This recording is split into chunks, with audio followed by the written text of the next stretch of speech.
ഇതിൻ്റെ മിഡിലിൽ ഇങ്ങനെ കോർക്കുക. ഇതാണ് magnetic connector. Magnetic connector last attach ചെയ്തതിന് ശേഷം ഒരു ബ്ലാക്ക് ബീഡ്, പിന്നെ 2 ഗോൾഡൻ കുഞ്ഞു ബീഡ്, പിന്നെ അതിങ്ങനെ കണ്ടിന്യൂസ് ആയിട്ട് ചെയ്തിട്ട് ഇവിടെ 2 ഗോൾഡൻ വലിയ ബീഡിട്ടു.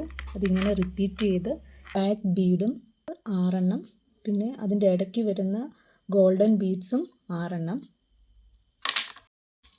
നമ്മൾ എപ്പോഴും ഇടുന്ന പോലത്തെ ആദ്യം ഇങ്ങനെ ഒരു ഇത് ടൈ ചെയ്യുക. അത് കഴിഞ്ഞിട്ട് അടുത്തത് ടൈ ചെയ്യുമ്പോൾ പിന്നെയും ഈ ഹോളിൽ കൂടെ കയറ്റിയിട്ട് വേണം ടൈ ചെയ്യാൻ. ഇത് എലാസ്റ്റിക് സ്ട്രിങ് ആയതുകൊണ്ട്, പ്ലാസ്റ്റിക് എലാസ്റ്റിക് സ്ട്രിങ് ആയതുകൊണ്ട് ഊരിപ്പോകാനുള്ള ചാൻസ് ഉണ്ട്. ലൈറ്റർ വെച്ചിട്ട് സ്ട്രിങ് കരിച്ചാൽ മതി. ബ്ലാക്കിൻ്റെ അകത്തു കൂടെ ഈ എലാസ്റ്റിക്കിൽ സ്ട്രിങ് കയറ്റി ഇങ്ങനെ പുറത്തെടുക്കണം. രണ്ടും ഇങ്ങനെ പുറത്തെടുത്തിട്ട് വേണം കരിക്കാൻ. അന്നേരം ഇത് ഒരിക്കലും പൊട്ടിപ്പോകുകയില്ല. ഈസി ആയിട്ട് പിള്ളേർക്ക് ഊരാനും ഇടാനും പറ്റും. ജസ്റ്റ് ഇങ്ങനെ ഇതിൻ്റെ അകത്ത് മാഗ്നറ്റ് അല്ലെങ്കിൽ കാന്തം ഉള്ളതുകൊണ്ട് ഇങ്ങനെ ജസ്റ്റ് അടുപ്പിച്ചിട്ടാൽ മതി.